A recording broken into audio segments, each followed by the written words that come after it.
Okay, so good morning, everybody. Welcome. This exhibitor showcase is Personal Finance Lab. I'm going to be talking about running long-term games in your classroom, particularly personal finance classes, but business classes as well, and building lab spaces. So my name is Kevin Smith. I am the Director of Product Development for StockTrack, which is the company that manages Personal Finance Lab. I've been to school quite a bit. I have my bachelor's in political science, master's in economics and game theory, another master's in public administration, and I'm finishing the NBEA. And I am a Google certified educator. Wow. So I usually am the person in any given room that's been in the classroom the longest, but this is not the case today, which is different. So I'm going to start off with what is Personal Finance Lab. So why do we know what we're talking about here? So we do games and simulations both. So our high school is the biggest thing we have is our budget game. It's a long-term game, which is sure goes with that. Where students manage a budget, credit card, savings goals, and all the above are sitting in the year. There's a ton of different settings that teachers can customize for the class. We also have our stock game, the flagship product, which has been used in universities since 1998. We have about 1 million students a year using some way, shape, or form. Stocks, bonds, mutual funds, even cryptocurrencies. We are the cutting edge stock because that's what we do. We also have a huge curriculum library. Our whole thing for everything we do is making customizable classrooms because every class is different and every teacher is going to make some extra resources. So while we have 300 lessons, a typical teacher would use maybe 50 of them. The ones that fit best with their classroom. We've recommended course outcomes. But generally speaking, state to state, district to district, classroom to classroom, teachers are a little bit different with each other. So the first thing I want to talk about is some of the best practices for using long-term games. So I think I had a very long and complicated original title for this presentation about crystallizing knowledge and things like that. And it really does come down to that kind of concept where there's so many things that are being covered in a personal finance or business class, and you move on to another topic almost immediately. It becomes a real struggle to make sure students, towards the end of the class, remember what we talked about in the class. And that's where these longer term games come into play, because if you talk about something at the beginning, they experience it through these games and simulations at the beginning, and then you move on to the other topic. It stays with them because they have to keep doing the same stuff. It builds on each other instead of moving up from one topic to another. So there's a couple things that I want to talk about in terms of the best parts of the long-term games that really capture in your class to get students to remember what's going on later. And some of the things that a lot of teachers that we've talked to and how they've implemented some of our games and a lot of other games, and especially games they created themselves, trying to get that same impact, some of the shortfalls we get with them. So the do's, I would say the most important part of any kind of long-term activity in your classroom is the repetition and the ability for students to get better at it over time. This is what really differentiates these long-term games from these short-term games. In the personal finance space, one of the most popular games there are outside of ours are the next-gen personal finance arcade games, and they're really great. But when students use arcade games, a lot of times they're going to forget what happened in the next games, which is okay because they're meant for one single topic. But we're going for a longer term game. We have to have the students have the ability to keep doing the same things over and over again. The clearest example of that is a stock game. A stock game, you start out with it, the students might make 2 or 3 trades of companies they've heard about, and then as they learn more about investing, they're going to rethink those choices, build a portfolio or something else. And by the end of the semester, if they're really thinking about it, then they're going to have a portfolio that's been built with certain goals in mind, rethought some decisions, gone back to it, and they've gotten a lot out of it. Every student's going to get different things out of the student next to them, and that kind of discussion you can have is a major part of why these long-term games work. The second part is, I said, well, here's a lot of room for student discovery, and that's that same idea. When you're using a long-term game in your classroom, students shouldn't know everything that's going on the first time they sit down to it. There should be parts that are kind of unknown that they're going to be figuring out as the class progresses. So in our budgeting game, typically the teacher starts that when they're talking about budgeting. And so they would have the students getting their first paycheck and writing down. But then the students also have the credit card they may or may not use, they may or not use responsibly. And we get to the credit units, then the students understand, oh, these are the things I was doing right, these are things doing wrong, and how those are actually impacting how the rest of the game is going. Which gives them a chance to improve, which means that by the middle of the game, they're doing better at the beginning, and by the end of the game, they should be able to master all the concepts. The best outcome that we ever get is when a student gives us feedback to ask them if they could try it again to do everything right. Because that means, hey, we did our job right, but they liked the game. The second, they actually learned it and they want to put it to practice. Long-term games also need flexible with multiple sources. So some other simulations that I've seen out there is kind of a whole classroom package where you kind of subscribe to that program, you use those resources, and that's pretty much, you kind of have to go in that sequence. That's also some of the problems that we see with some of the games, some of the statewide stock games that we work with, where it's a 8-week program.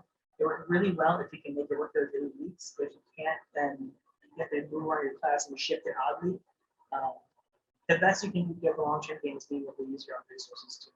Every teacher in here has a different combination of things they like, just like works for their class, works for the standards, works for the district. So making sure that you have flexibility is important, which is always one of our focuses as a company too, just because of that.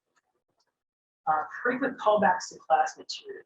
Now this goes in the same vein when I was talking about getting students through for discovery. As the game goes on, there needs to be parts that unlock and make more sense as you're going through in the class with covering these topics. Again, with the example of the credit cards, we talk about the students going to have a credit card at the beginning, but they're not going to be using responsive. That's really being the will. We also, in our games, have the ability for students to set savings goals. And at the start of the game, they're going to have no idea how to do that. They're also not going to know what all their expenses are going to be. They can see the list of bills, but I think everybody in this room knows that the list of bills you have is not really at all the spending. Getting a feel for how those things actually come into play, and going back to your class material where you start talking about insurance, and they're going to be events there, and you're going to have to do insurance they didn't even know about. And of course, if they didn't take it responsibly, they're going to have some problems later, things that should have been insured and they may not have been, or they bought some insurance they didn't really need and wasted money. All these kinds of things coming back to call back to events that happen in these games, tying back to your class, and then the class tying back into the games later. So the back and forth is very important, which is exactly why we talk about class discussions. In our games, both of them, and the games that we have planned in our future, the stuff that can happen in the game needs to open up the classroom discussion, and we need to make sure that the classroom discussion is open for it. So some of the biggest things are in the stock game, the teachers can point out students who are at the top or bottom of the class, and ask what well and what went wrong, which means the students are paying attention to the world and the user. In our budgeting game, our game is built with like all kinds of random events, and the students can compare and contrast what went well, what went wrong for one student versus another. We had a lot of complaints of students think that some expense was unfair, and the teacher said, well, that's kind of what happens sometimes. And the last one is rankings and unit feedback. There's a lot of activities that teachers will put in place, and might have a rubric towards the end of the game where the students will evaluate on it. And we have rubrics too about how we evaluate students in games. But we also make sure we build in rankings that give students immediate feedback. Why is one student getting a higher score than the other one in stock? Well, some students have different stocks. Why are they doing better in the budget? Well, one student had a higher, hit their savings goals more often. So you can point to those kinds of things, saying these are the kinds of things that build up together to do that without necessarily having to give every single student feedback on every single action they take. It gives them a little bit of an idea of how these things can which contrasts with some of our jokes. A long-term game can't dominate the class. And this goes back to being able to be flexible. If the game itself is starting to take over the classroom, the teacher starts to lose control over what's being taught and starts being controlled by the game itself. That's okay for some types of games, especially short-term ones. It might be 1 or 2 class periods, but if it's too long, it doesn't work out in terms of making sure you're getting objectives. The second one is one that most games fall into this trap that I see in the academic space, is making it too obvious to win or too simple.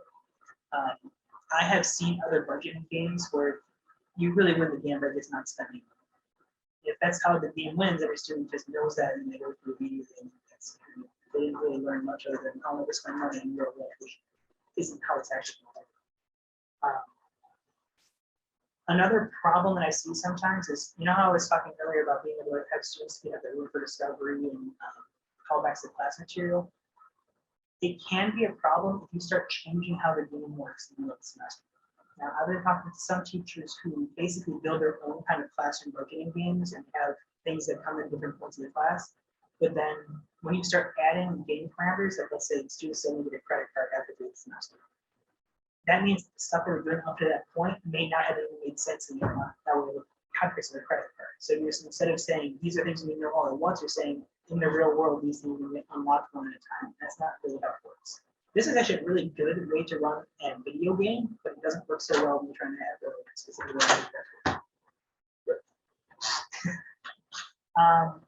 narrow focus. So the narrow focus is a game. This is the kind of thing that works really well for like a one classroom period game.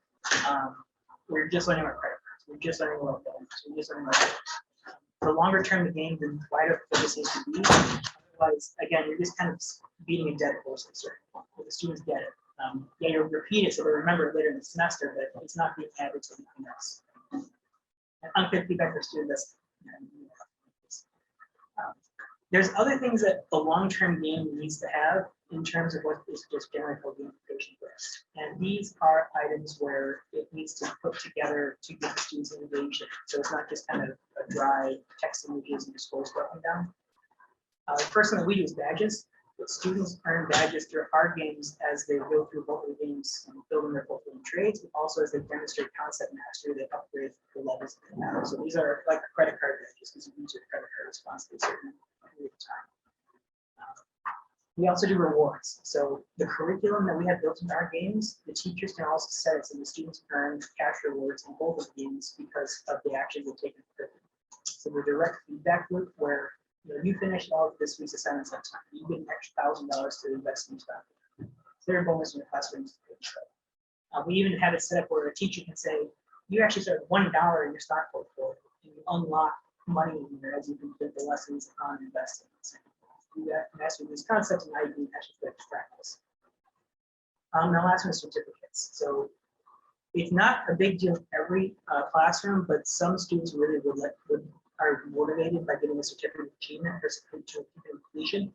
We have a few of them that we offer. We have one for our personal finance curriculum, students are finishing all, and another one for our investment curriculum. That means the student has to go above and beyond what the teacher has assigned in class and do all of the stuff that's available. So having these together and giving the students clear, like, finish these lists of tasks, and you'll get these rewards, is a really good way to keep the students actually paying attention to learning. It's rather than just kind of waiting for checkpoint in the class and before they finish week 5, etc. The most important one for student engagement, though, and this is pretty unique to long-term games, is keeping rankings. There's a lot of schools around the world that will do things like post the exam results and show the students in order how well they did, and the students are basically shamed into doing better. That doesn't really work in terms of making sure the students are able to catch up, but these do. So our stock game rankings, for example, is by portfolio value, and the overall ranking is great. And I like the overall ranking with the student. If you're in a class of 30 students and you're ranked 26, you're not going to be ranked. That's why we do things like weekly rankings and monthly rankings. That way, whoever's at the top of the class overall, you probably aren't going to get every single week. There's going to be somebody else. And then you're trying to drive that class discussion, you can go back to those other, the other types of rankings. Who's doing well this week? Why? Who was doing well last week? It isn't this week. Again, use as a driver of the class discussion. The same thing goes for our budgeting. We have an overall score of everything that the student does combined, how financially they're demonstrating themselves. That's great. That's cool. But there's also other types of metrics you can see. So a student is doing really well with their net worth might not be doing so great at the quality of their scores. The student who's doing really well in the credit score is probably going to be doing pretty well in the overall score. So you have students, again, as a launching point for some of those class discussions. Putting those together, and this is transition to where I'm talking about the lab spaces concept, is how you stream these into kind of putting it all together for your classroom. Now, when I'm talking about a lab space, if you've gone into the exhibit hall, you've seen the ticker that we have on our table. A lot of schools that are building like a financial lab or a business lab, they get a ticker. You don't need one. What you need to do is separate your classroom space from what is elsewhere in the school. This is what's called the doorway effect. How many people have walked into the kitchen and forgot why you're in? That's the doorway effect. When you cross that threshold, it resets the training mind. Now, when a student is walking through a school and most of the classrooms are fairly similar, they're not going to be able to reset to what you're doing in the next classroom. By setting up the class, each classroom, we actually have that feel for it. The tickers do a good job of that, but this is now a financial space. Or we also work with schools, and this actually is a screen that you'd be able to put up if you have a TV or a smart board, you'll be able to broadcast your class rankings on it. So if you're not talking to somebody else, they can be rotating through. It resets that space if students see, okay, this is what we're doing right now. And I remember because these are the games I was playing for the last 4 to 6 weeks, building up to these items. And I know what that's what we're talking about, and I know the stuff that's going to happen during class and building up to as well. So the doorway effect is basically the psychological description of that phenomenon where it resets the student's mind frame. And it isn't just that you're going to forget what happened when you were walking through that door. You're going to remember what you were doing the last time you were there. So in the lab space, to get all of those together to really reinforce what students are trying to get out of those rooms, long-term games are probably the most important. Just being in a physical location, having that repetition of the games over and over again is going to help them remember what they were doing last time. That's what chains each class agent together. The LCD screens are really nice to have.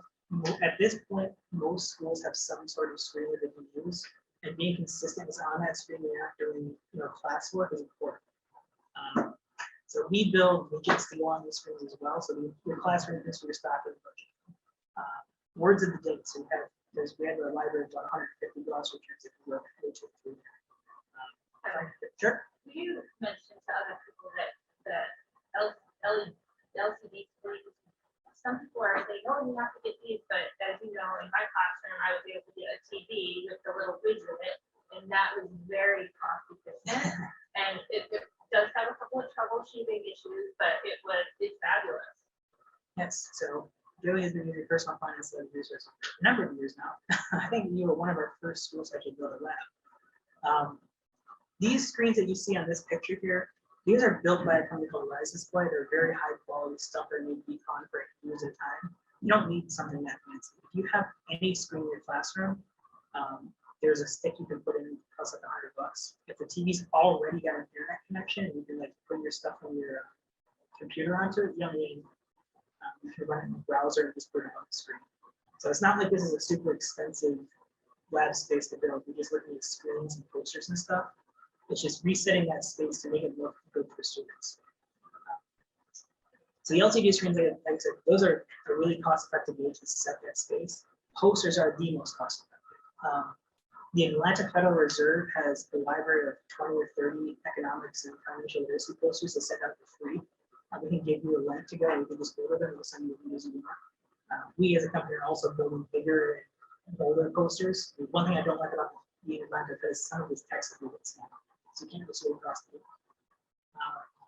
So putting this together is what's really important for building that space. Really, there's not that much more you need. So long as your classroom looks different than the others, that's going to help with learning objectives.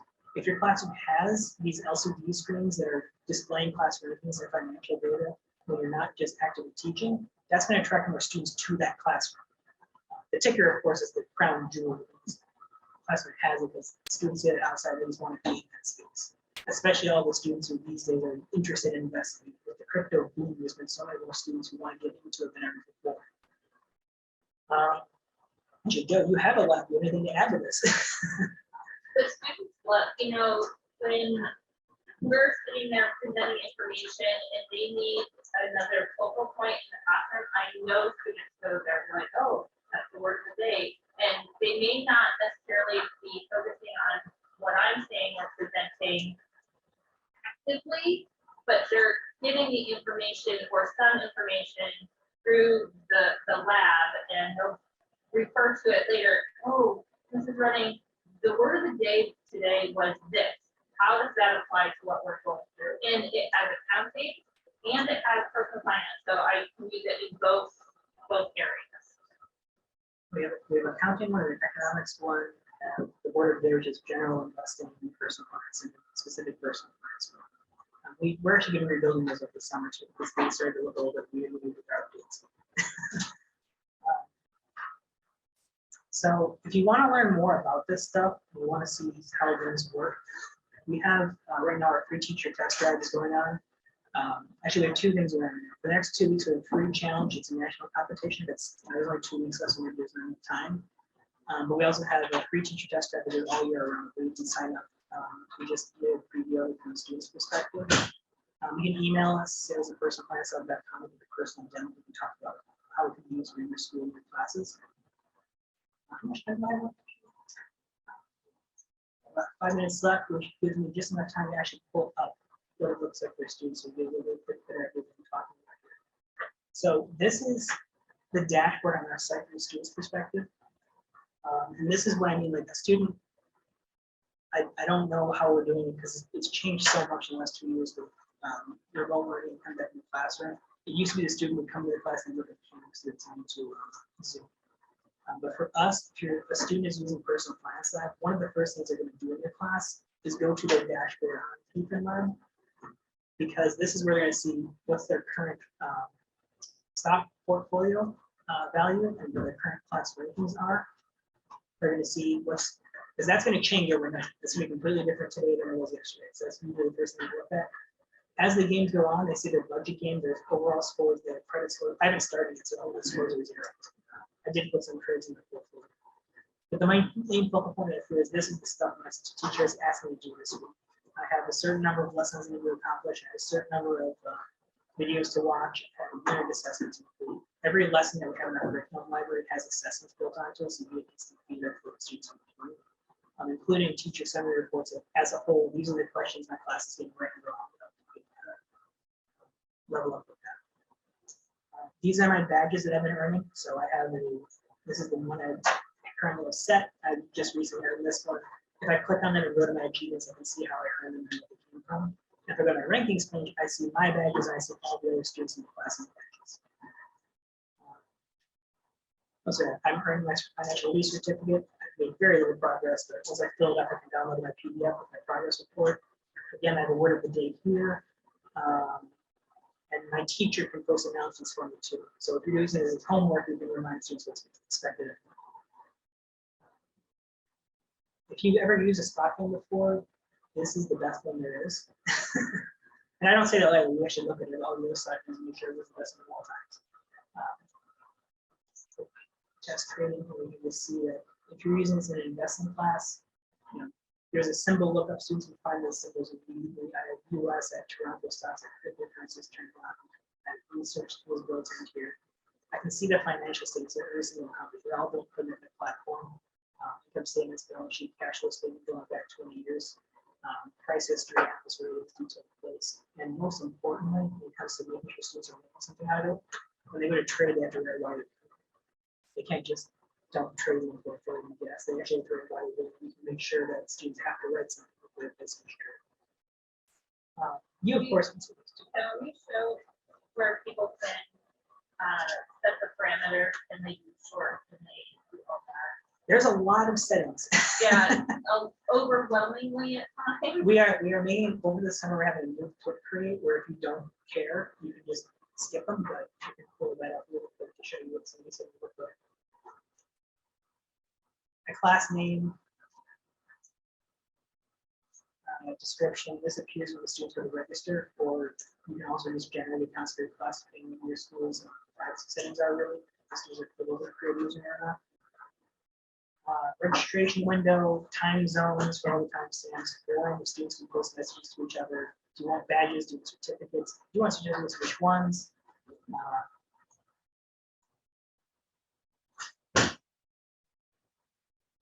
For our budgeting game, you can choose how long the game goes. So each game or month of the game takes 10 to 20 minutes, depending on how many students are at the game.